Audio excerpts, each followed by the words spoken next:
thing versus the other simply by looking at the chance that one of these values gets repeated across our collection of messages that get provided by the adversary.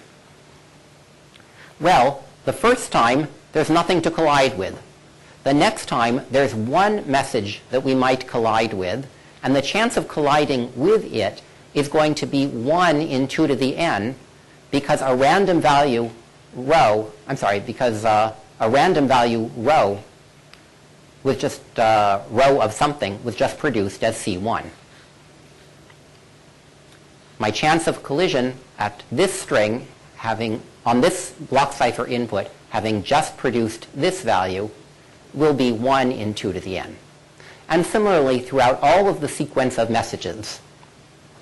Altogether, this sum over 2 to the n, or 1/2 sigma squared over 2 to the n, is the probability that 2 of these input values will ever collide, and if they and this will upper bound the probability that we can tell this output apart from uniformly random bits.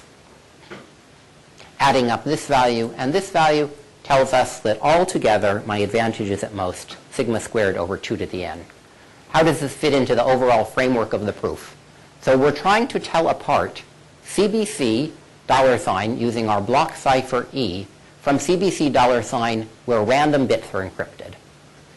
I have an adversary who has some advantage delta in telling these two guys apart. My job is to construct an adversary B with some related advantage, delta prime, in doing what? In distinguishing E from a random permutation. So how will this be done?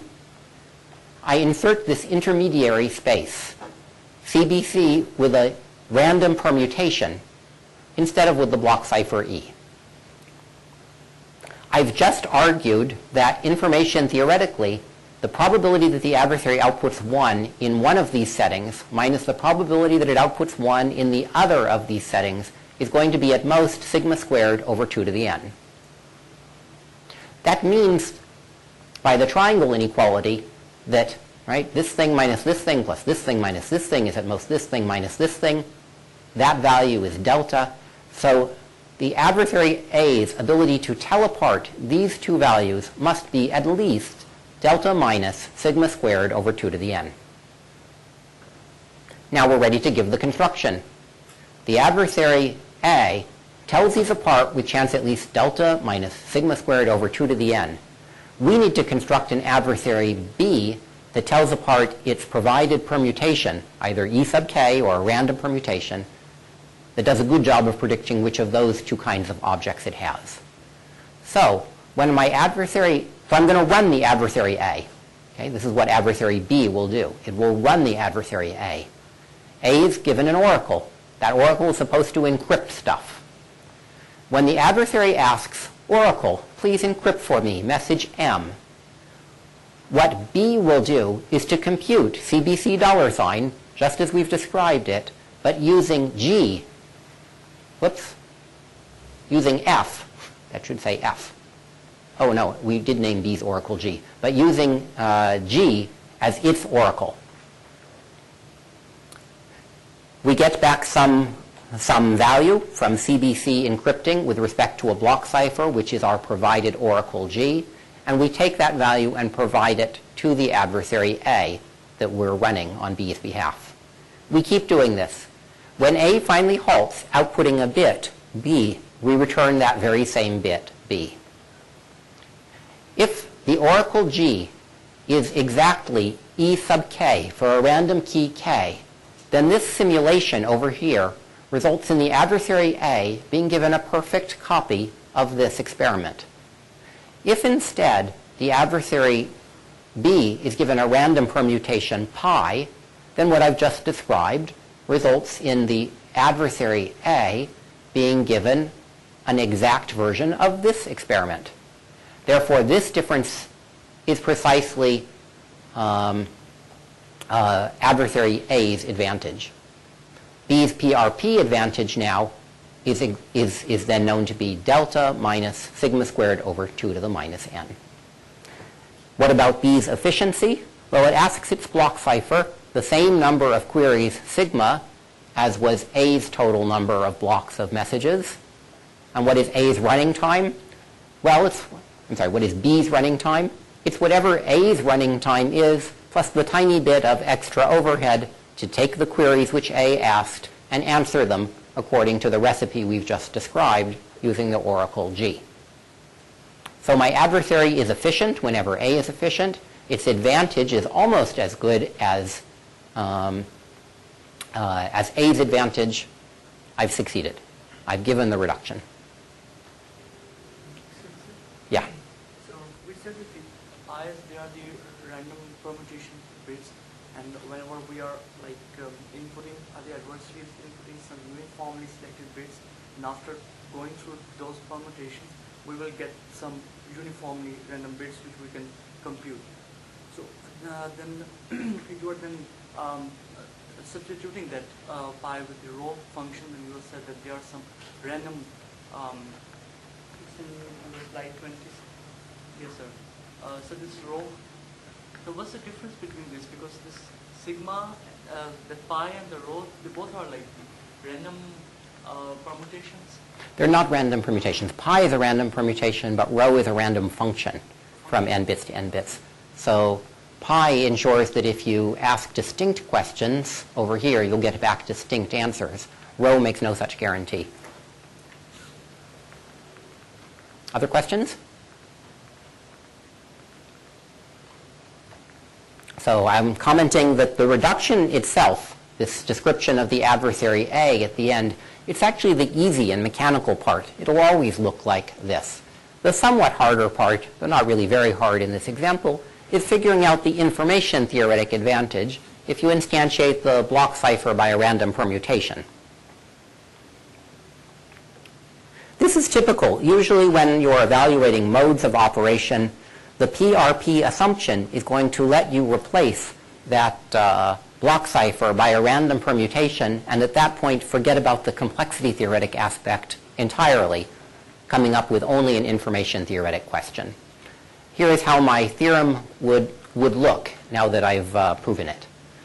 What I'm claiming is that there is a known, efficient, and black box reduction, U, such that for any adversary A that asks sigma blocks worth of queries against that CBC $ construction based on the block cipher E, for any such adversary A, there's going to exist a corresponding adversary B specified by using the reduction U applied in this black box way to the adversary A, where B's PRP advantage is just slightly less than A's. B's number of queries corresponds with A's number of blocks asked, and B's running time is essentially that of A's with a tiny bit of extra overhead. The theorem statement always comes last, yeah? One of the nice things about the notion of security which I've just given is that it can be rephrased in all kinds of equivalent ways. For example, instead of distinguishing the oracle which encrypts what it's asked from the oracle that encrypts random bits, I could instead ask to distinguish the oracle that encrypts what it's asked from an oracle that encrypts 0 bits, 0 instead of random bits. This would be my notion of indistinguishability, and it would be easy to show that this notion of indistinguishability is equivalent to the one that I've just described. Here's another version. Now my oracle has two halves. It can answer a left query or a right query. If you're given a blue oracle, it always encrypts the contents of the left query. If you're given one of these purple oracles, it's going to encrypt the right-hand query. We demand that the left-hand query and the right-hand query asked by the adversary have equal lengths. This is the left or right notion of security. It's also quite convenient to work with. My notion of security would speak to the adversary's inability to tell apart these two kinds of objects. Again, equivalent to the I and D notion that I described earlier. Here's a very frequently used notion of security, especially in the public key setting. The adversary A first adaptively asks a sequence of queries to an oracle that really encrypts whatever it asks.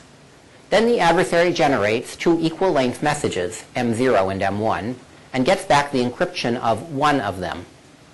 Now the adversary's job is to try and guess whether it was M0 that was encrypted or M1 that was encrypted, and to this end it's allowed to make additional encryption queries if it so wishes.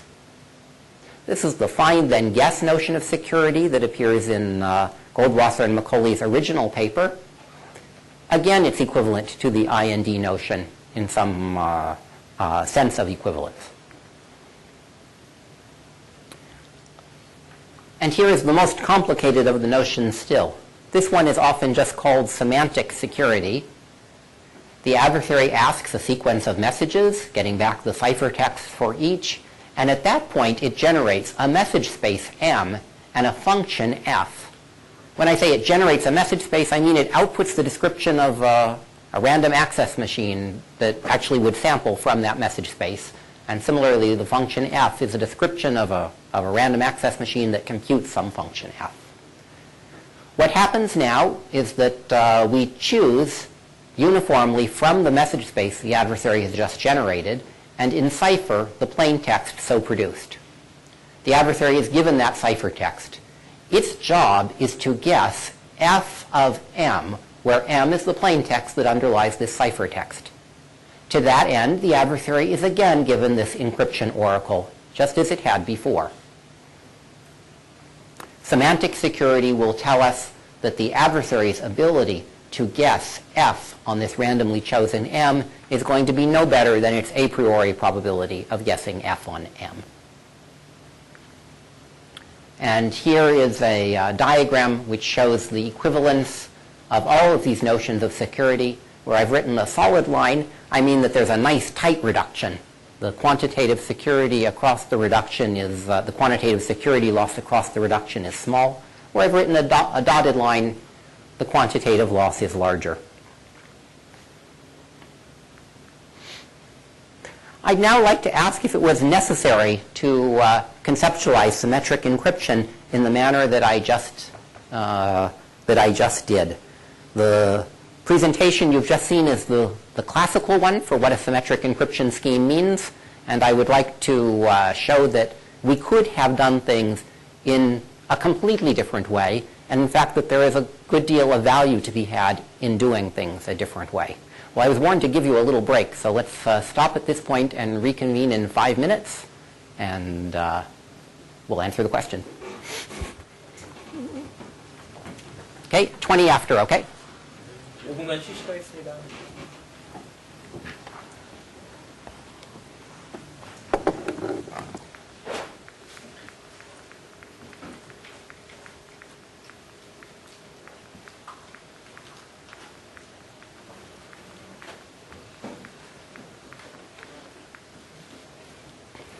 So I had asked if there was another way we could have developed our theory of symmetric encryption which would have been equally satisfying.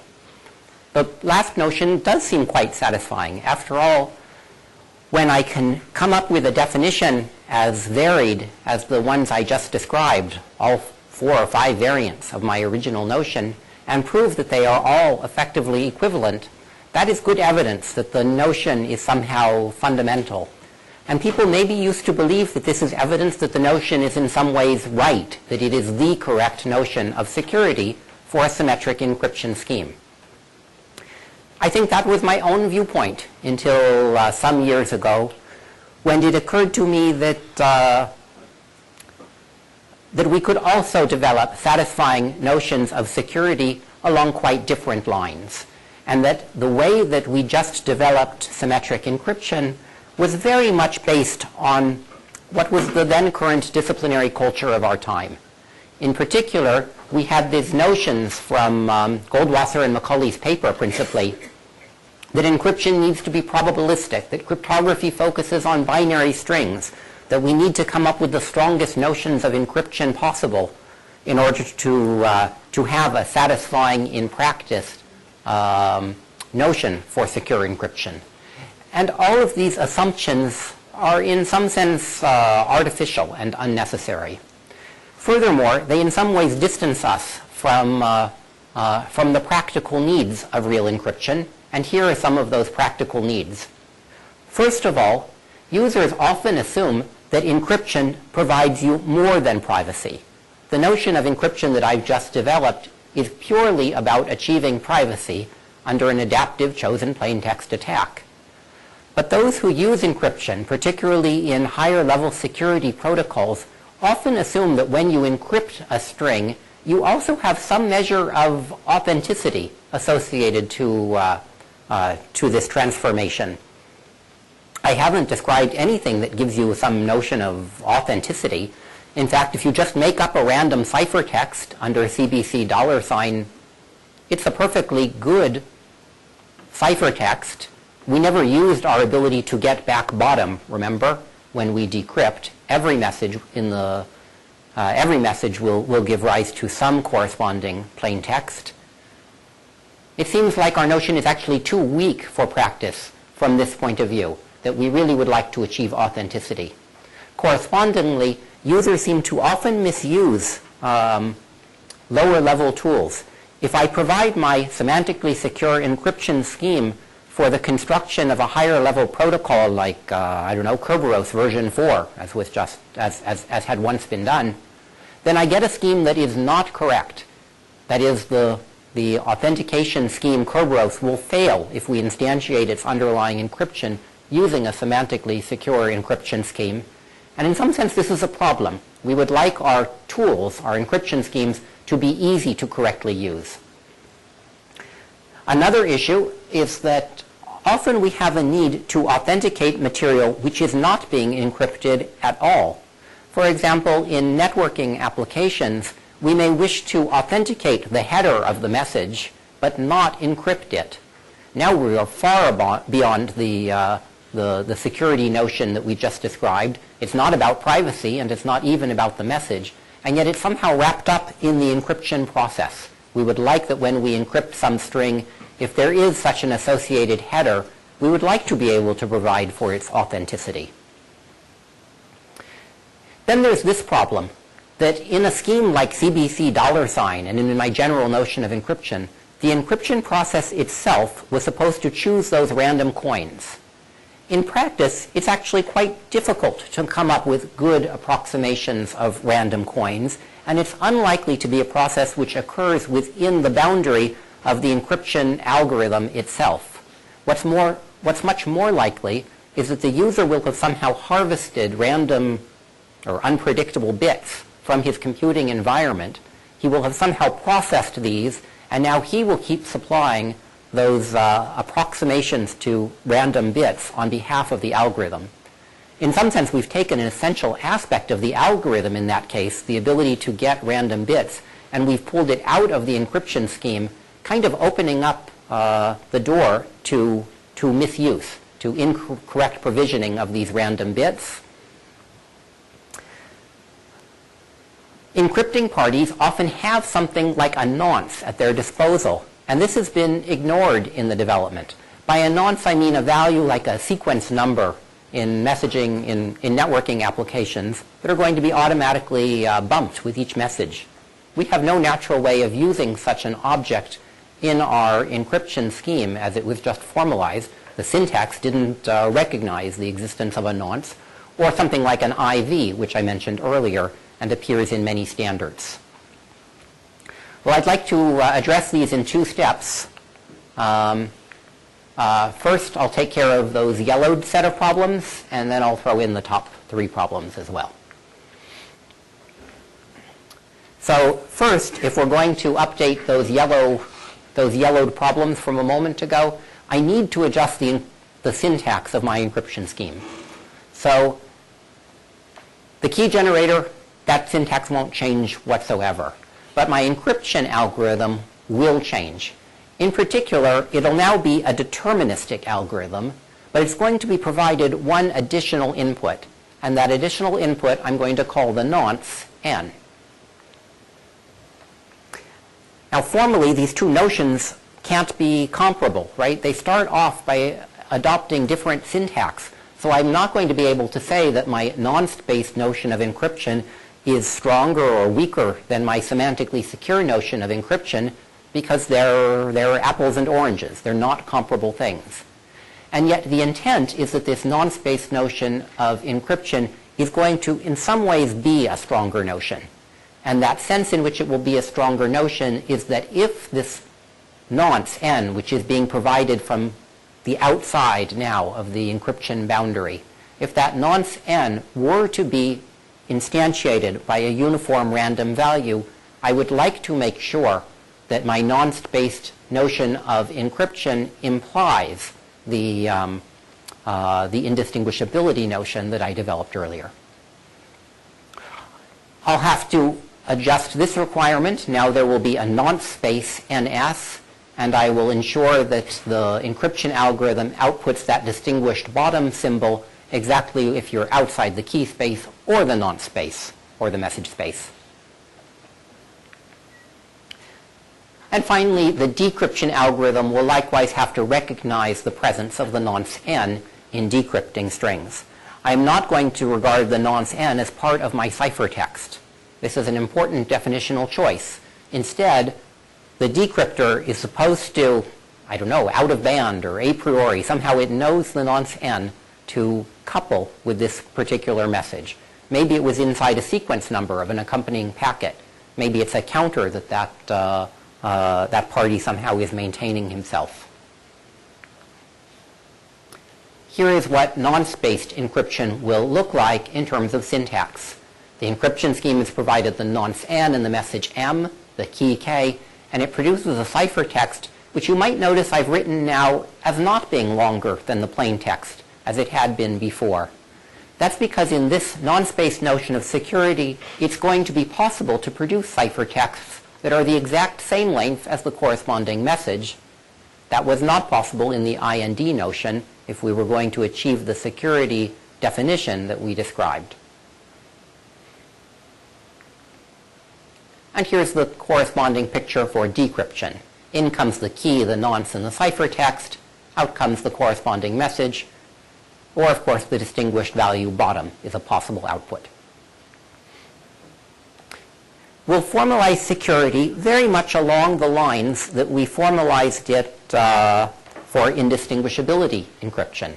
The adversary is going to be presented one of two kinds of oracles, the blue or the green. In both cases, a random key k is chosen at the beginning of the experiment. Now the adversary provides a pair, a nonce n and a message m. The blue oracle encrypts deterministically the message m using the provided nonce n, producing this ciphertext. The green oracle instead ignores the nonce part and encrypts and returns a number of random bits which is equal to the message m's length. Okay? Here I'm formalizing a notion of indistinguishability from random bits, which is actually a little different from the way I handled it before, where I encrypted random bits. Now I'm actually just spitting them out. My adversary A is going to try and determine if it's being presented one of these blue oracles or one of these green oracles. And the one thing we will not allow the adversary to do is to repeat a nonce value. After all, if it does repeat a nonce value with the same message as well, nm is asked, and then again nm is asked. If it's presented the blue oracle, it will receive the same ciphertext C. If it's presented the green oracle, with high probability, it'll return different values from the first and second query. I see I have a typo here. This dot 1 was supposed to mean the first argument, but it should be the second argument, right? The number of random bits that we're going to return is the length of the second argument according to this convention. The notion of security clear? So how much different is it from encrypting a random message in indistinguishability? This notion is a little stronger. Instead of encrypting a random message, we're going to insist that the ciphertexts actually look random. So before, it might have been the case that every ciphertext started with 100 zeros, right? So the ciphertext wouldn't have looked random at all, and yet you might achieve that notion of security. You won't achieve this notion of security because, well, if you begin with 100 zeros, you won't be looking uniform at all. Okay, so this notion is stronger, and I find it a little bit easier to work with. And it's easy to achieve. So if we're after positive results, it seems a good choice. Let's look at our CBC notion of encryption, where now, since the IV, the nonce, is being surfaced, it makes sense to speak of whether this mode, exactly as written, the nonce and the message being provided, meets our notion of security. And you should be able to see that it does not. It's easy to attack this. Attack it means we should be able to distinguish, does the output look uniformly random or not, when we ask a sequence of questions. Well, if we ask a first question of 0 and 0, nonce of 0, message block of 0, we get back some value C1. If we ask a next message and nonce of, let's say, all ones, we'll be feeding the same input into E sub k. We'll therefore be getting the same output. This was an allowed attack, right? We didn't repeat a nonce. We've broken it. Very easy to break. You might ask if this is an actual defect in something like CBC mode of encryption, right? This now actually matches CBC encryption mode quite well. We've exposed the nonce, the IV, and we've just broken it with respect to the admittedly strong notion of security I gave. Well, it's my view that actually this is a defect in CBC, and it kind of explains why CBC mode of encryption has frequently been misused.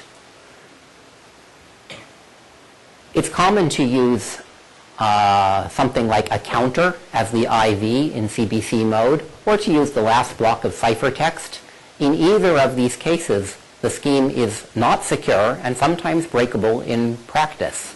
If we had used a scheme where, as long as this nonce was new, we were indistinguishable from random bits, these kind of security defects when the scheme is embedded into a higher level protocol would not have surfaced. So I think actually it is desirable to strengthen CBC mode to meet our definition. This might be the first thing that you think of. Encipher that nonce along with the message. Well, if you stare at this for a little bit, you'll see that it doesn't really work. We can break it like that. Okay? I won't step through it, but an attack is not very hard to find. On the other hand, we were pretty close. If we had simply used two different keys, one for the nonce and one for the rest of the message, that would have worked fine. And we could prove it using a proof that went along the same lines of how we proved CBC $ met the IND notion of security just a little bit ago. Okay?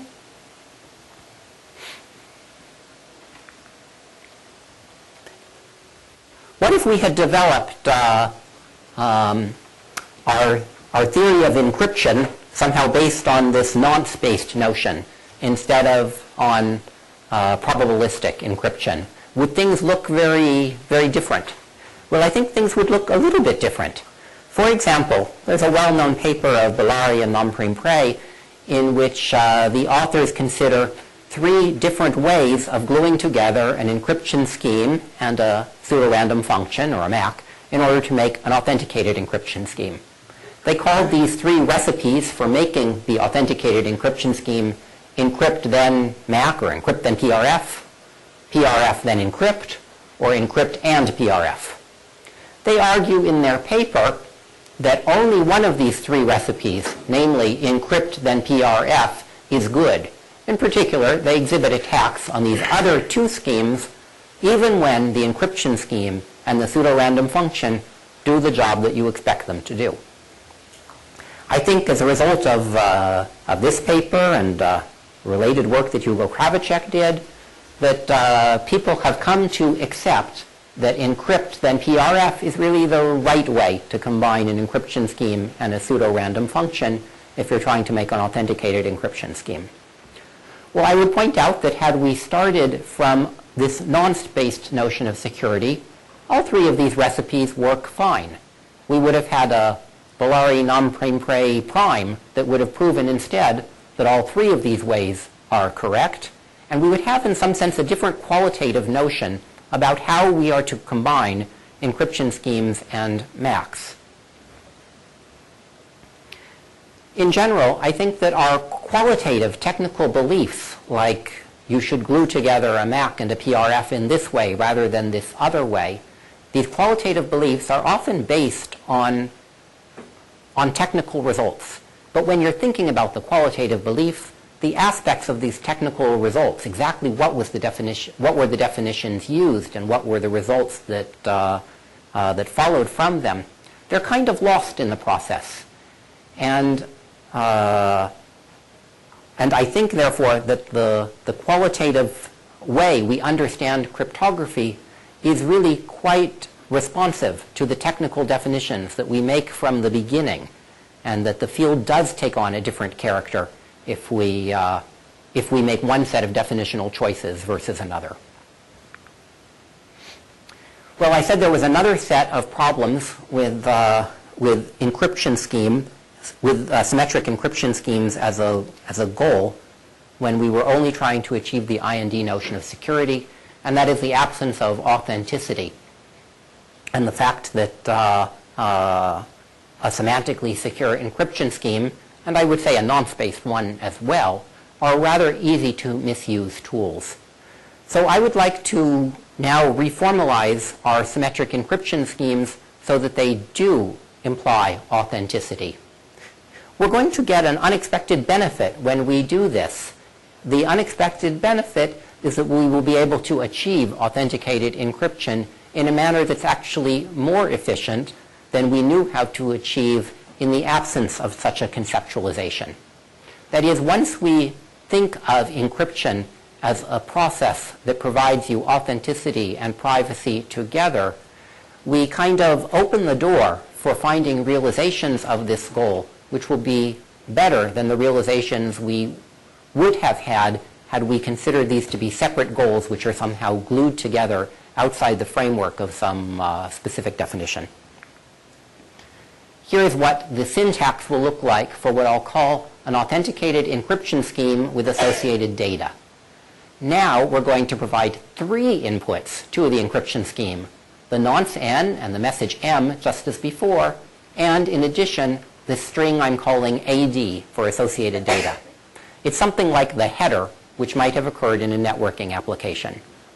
My goal is to turn this message m into a ciphertext C, probably of the same length as m, where the ciphertext C somehow provides privacy protection for the message m and authenticity protection for the message m and its associated data AD. That's the intuitive goal. We have to figure out how we're going to define such a thing.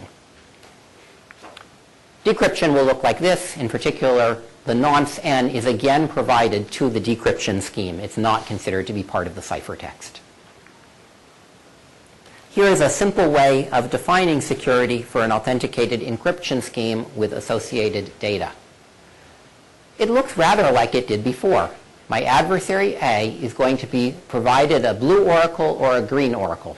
Actually, there'll be two kinds of blue oracles, one for encrypting and one for decrypting. The blue oracle for encrypting over here is provided the nonce, the associated data and the message, and it produces the corresponding ciphertext. The decryption oracle correspondingly receives the nonce, the associated data, and the ciphertext, and it produces the corresponding message. Remember, it might be producing as the corresponding message that distinguished value bottom. If instead the adversary is presented one of these green oracles, then in response to an NADM query, it's going to get back a bunch of random bits, the same number as the message was long. If instead it asks a decryption query of N, A, D, and C, what is the decryption oracle going to do? It's just going to return bottom. We make the requirement that the adversary cannot distinguish the blue and the green oracle in the obvious way. What's the obvious way? The obvious way is to ask the oracle to encrypt something for you. Ask N, A, D, M, and get back the corresponding C. Now ask N, A, D, and C, and verify that you really get back M. We forbid the adversary from from asking such a query NADC after it's already asked NADM, getting back C.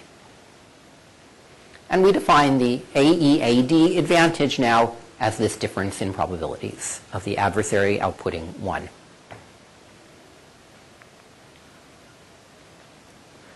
Now that we have a notion of AEAD security, we can investigate schemes for achieving it.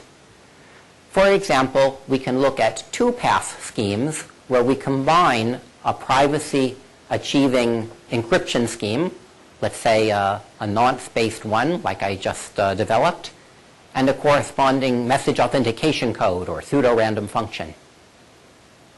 We could show what are good ways and what are not good ways of gluing together some kind of encryption schemes and PRFs in order to achieve that AEAD notion.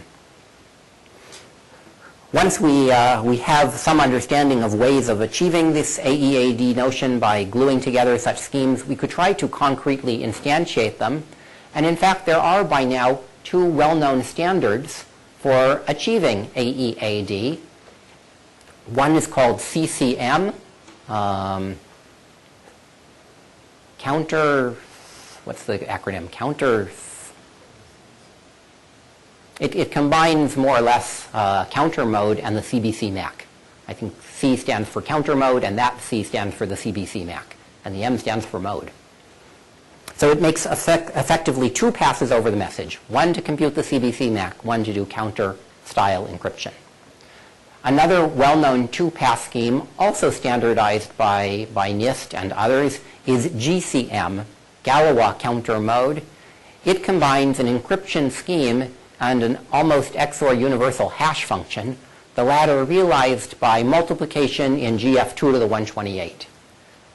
What it concretely involves then when you try to encrypt and authenticate a message is that we counter mode encrypt, and as each block comes in, we multiply it in the field with 128-bit strings by some key K. We multiply and add, multiply and add, multiply and add, and this final value is used to create a tag that accompanies the message and is used to provide authenticity. Now that this notion is one understood notion, we could also try to come up directly with schemes based on block ciphers or other tools for achieving AEAD notion of security. The first to do this was Charanjit Jutla in schemes he called IAPM and IACBC, and in subsequent work I created a mode called OCB that refines Jutla's contribution, and this has continued to evolve in the years since. If you're going to design a authenticated encryption scheme starting from a block cipher, it's actually quite difficult to do. I think the difficulty stems from the fact that the block cipher is really just too low level of a tool in order to make this, this transition from mode to AEAD scheme. Liskov, Revest, and Wagner in a 2002 paper suggested that we can introduce a good abstraction, they called it a tweakable block cipher, and design our mode in terms of it. Rather than starting from a block cipher, we would start from this higher level construction, a tweakable block cipher, and from it we would be able to make our AEAD achieving mode. What is a tweakable block cipher? Well, its signature looks very much like a block cipher, but has one extra input, the tweak, T. It's drawn from some tweak space, and the intent now is that when you provide the block cipher with a key K and a tweak T, then you have a permutation. Why isn't the tweak just part of the key, right?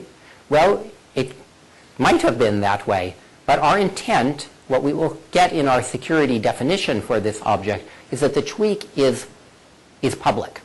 Okay? The adversary is going to choose the tweak T, unlike the key K, which it has no choice over. In terms of instantiations, we intend that when you change the tweak, it's cheap. This is not true in many block ciphers that have some key setup costs associated to changing the underlying key K. Effectively, our tweak names different versions of this block cipher. Yeah? For each tweak, we have what is, in effect, a new and independent version of my block cipher E sub k. If we design our AEAD mode from a tweakable block cipher, well, ultimately, we're hoping to realize this from something like AES, so we will have an additional step of passing from the block cipher to the tweakable block cipher. But we have factored our problem into these two pieces, making a good tweakable block cipher from our block cipher and making the desired mode from our tweakable block cipher, and this partitioning seems to make life easier for us. Here is how we would define security for a tweakable block cipher. Now the adversary presents to its oracle the pair, the tweak T, and the input X. The good oracle properly enciphers the input X using the tweak T and a random key K chosen at the beginning of this experiment. Alternatively, the adversary is presented this kind of oracle, which for each tweak T determines independently a random permutation. The adversary wants to know which of the two kinds of objects it has. There is a corresponding CCA, or strong PRP notion of security, where the adversary gets the inverses of these objects, just as before. If I want to make a good, efficient mode going all the way back from to a block cipher, what I can do is to design the mode from a tweakable block cipher, but be very careful as to what tweak space I use and to the discipline with which I change the tweaks. In particular, I'm going to be able to design very efficient realizations of a tweakable block cipher if, in the mode, the tweaks keep getting incremented in some natural way. As we go from one tweak to another, there's a simple progression. This will help me realize my tweakable block ciphers much more efficiently, and therefore have a mode which is efficient in terms of the underlying block cipher. Here is a simple recipe for achieving authenticated encryption from a tweakable block cipher. My block cipher now has tweaks that look like these bizarre superscripts. The first element, the first piece of the tweak, is the nonce n for the underlying authenticated encryption scheme. The next piece of the tweak is this counter, 1, 2, 3, 4, one for each block of the message. At the very end, I have a special tweak. It has this extra $sign at the end. So it would appear that, at least in this example now, the tweak space is the cross product of the nonce space, integers in a range 1 up to some large number, and either the empty string or this distinguished value $sign. It's not hard to show that if the tweakable block cipher is good in the sense of a tweakable PRP, it meets the definition that I just described, then this mode, written over here, is secure in the AEAD sense that I described a couple slides before. I haven't said what you do with the associated data, have I? The associated data just comes in here at the end. The associated data is processed into this value, AUTH, the authenticator, and here's the recipe for producing the authenticator, again using the tweakable block cipher. So you can see the space of tweaks has now been changed. There's no nonce provided. How to make the tweakable block cipher? Well, in a couple of papers now, I've described good ways of creating these objects in this context. They both depend on, those ways depend on the kind of DesX style of construction. We take our underlying block cipher, and we're going to offset, pre-whiten, sometimes people say, both before and after the block cipher's invocation by a value delta, which is going to depend on the tweak T. How does the value delta depend on the tweak T? There's various ways that this can be done, but the simplest and actually most efficient of them is that the value delta is the tweak times some underlying key k. The reason this additive offset works well is that if I want to produce the value I times L in GF2 to the n, after having already computed I minus 1 times L in GF2 to the n, there are very efficient ways of doing this.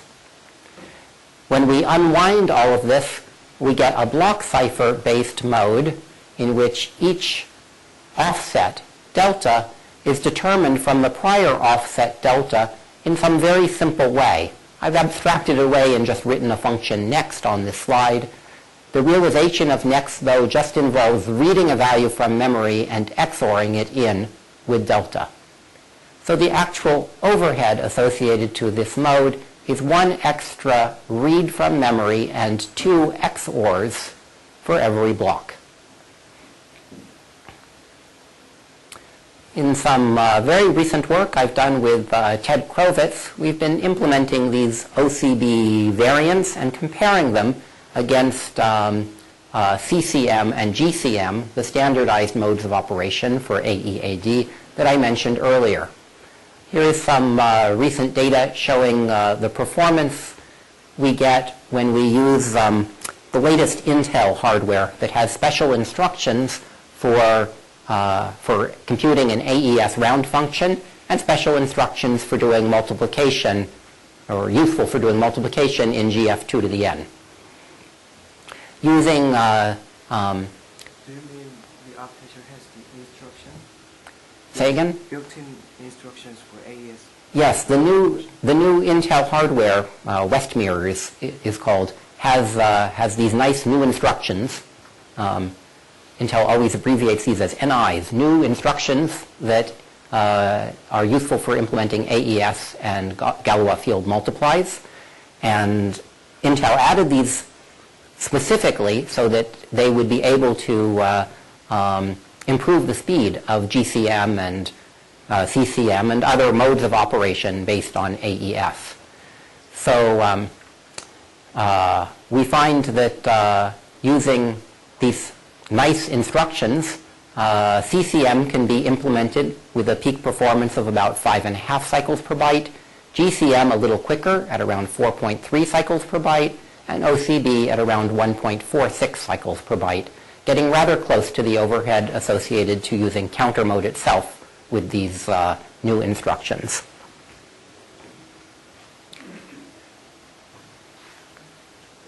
If you don't have such nice hardware support for implementing AES and Galois field multiplies, here is the fastest AES implementations publicly available due to Casper and Schwabe from the last FPE conference. They implement GCM using 8.56 cycles per byte, but in a way which is potentially quite susceptible to timing attacks, since it uses an 8 kilobyte table. If they want to avoid such timing attacks, then the best they can do is a bit-sliced implementation for Galois field multiply, which uses about 22 cycles per byte. The OCB takes a fixed amount of time independent of the data and therefore should not be susceptible to timing attacks if the underlying AES is not, and takes about 8.1 cycles per byte. So again, this is the performance you see without use of any special instructions for AES or Galois field multiply. So my time is essentially done before I got to format preserving encryption, which is the last topic I had hoped to cover realistically. Yeah? I think that you have mode of the for encryption. So can you change it to the decryption mode? Well, certainly you can decrypt too. I didn't show that in this picture. But the overhead the decrypt, we must remember the standard data to You, the delta value, the beacon value is public. the values delta here are all derived from the initial nonce n and the key, of course. So the nonce has to be communicated across the channel, just as with any nonce-based mode. And then the decryptor will compute the delta sequence in the exact same manner as the encryptor The only difference in performance between encryption and decryption is that if E is AES, sometimes implementations of AES do encryption faster than decryption. And in hardware embodiments, typically an encryption engine and a decryption engine would be separate on your chip. So compared to the CBC, we used to use initialized vector. yes. But in OCD mode, you have to use two initialized vectors. Is that the same? There's not two initialization vectors. There's just one nonce. Each encryption block, we have to generate two deltas, right? It's the same value delta, but you need to have it, and you need to have it. And of course, if this block cipher is, for example, using all of the registers available on your chip, you may have to. This may get shunted off to memory and have to be read from memory again. Maybe you better ask me offline. I might not be getting. Is it possible to make this resilient mode? I mean, the resistant against side channel attack, something like that. So, security against side channel attacks is potentially kind of highly open-ended. All I can say is that if this E sub k is fixed time, then this mode as a whole is likely to be implemented in a way which is fixed time. But if this is leaking partial data or delta somehow gets leaked across your implementation, then all bets are off. So I won't have time to describe format-preserving encryption. I will jump to the final conclusions for this talk. We have at this point seen three different developments for encryption schemes, right? We started off with this classical notion of semantic security. I then introduced a nonce-based notion. I then extended this to an authenticated encryption scheme. If we had more time, I would show you other ways of treating encryption. For example, encryption schemes which are designed to encipher on arbitrary message spaces, like social security numbers or credit card numbers.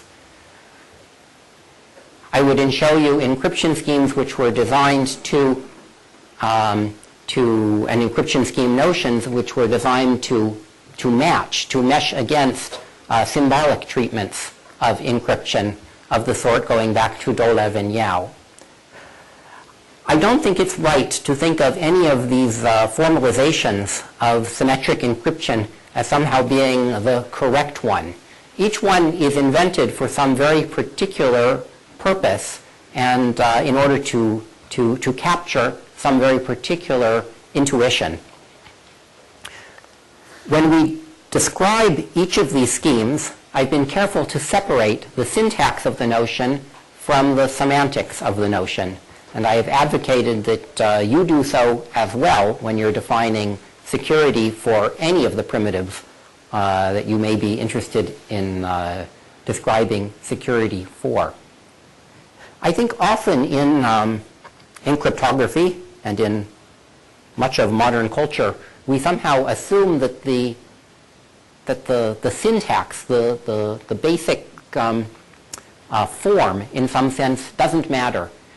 And perhaps this goes back to a kind of, I don't know, a kind of disease of the modern age, this belief that, that form follows function, that we have a notion of what is the function that we are trying to create, and we will get the syntax that is appropriate to match it, because the more important thing, the functional aspect, exists independent of the form and can be instantiated in a way which agrees with whatever function we might wish to be imagining. I think this is kind of a fallacy, you know, this belief that form follows function. Actually, the correct quote is "form ever follows function." It goes back to an American architect from 1898, and he was kind of justifying utilitarianism and functionalism in modern architecture, in particular in the building of skyscrapers, which were just beginning to emerge in the late 19th century. I think this idea has largely been discredited in architecture, and architects no longer would seriously maintain that, at least in any kind of dogmatic sense, that form follows function. And yet in the sciences, I think we continue to believe somehow that we exist in a world independent of form, of syntax, and design our notions unharried by the underlying syntax.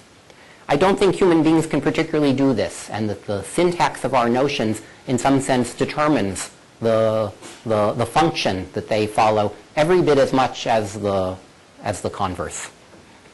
And I would finally add that our development of notions of symmetric encryption, just as our development of all notions in cryptography, is very much an ongoing dialectic, an ongoing kind of discussion in our community, that these notions of security, even quite well-known and famous ones like Goldwasser and Macaulay's probabilistic encryption, are snapshots in time of one very particular set of ideas for rigorously dealing with a concept, and that as time goes on, we should always be reevaluating our basic notions in cryptography and seeing if it makes sense to develop them in different directions, as I tried to illustrate in a couple examples today. All right, it is afternoon, so I will end there.